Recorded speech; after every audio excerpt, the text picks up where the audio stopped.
सुनो 90 second sir ज़ैम हुमैरा द नन ورځې مهم خبرونه د بلوچستان علاقې شیرانی کې سکیورټي فورسز د خفیه اطلاعاتو په بنیاد اپریشن تر سره کړی چې پکې بھارتی حمایت یافته و ترهګر وژل شوي دي. اپردیر کې بلدیاتي نمائندگانو حکومتي ټیکس فیصله رد کړې ده او ویلي دي چې عوام د سیلاب، زلزلو او د ترهګرۍ نه متاثره شوي دي. اول بخپل مسایل حل کوو بیا به ټیکس ورکوو. خیبر پختونخوا کې د افغان کډوالو د ستنېدو سلسله تیزی سره روانه ده.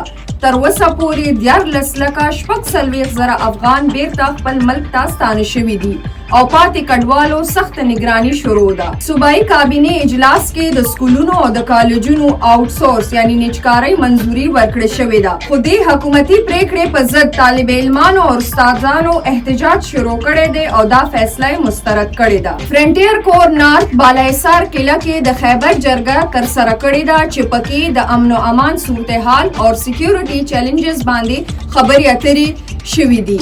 په دې جرګه کې IGFC نارت او سیویل انتظامی افسرانو په شمول قبایلی مشرانو هم شرکت کړی دی. جنوبي وزیرستان کې انګور اډا ټرمینل جدید انفراستراکچر او ډیجیټل نظام سره په 10 ورځو ریکارډ موده کې مکمل کړی شوې ده. دا تر دې دمه مهم خبرونه نورو خبرونو او معلوماتو لپاره سنو پښتونخوا سره اوسئ.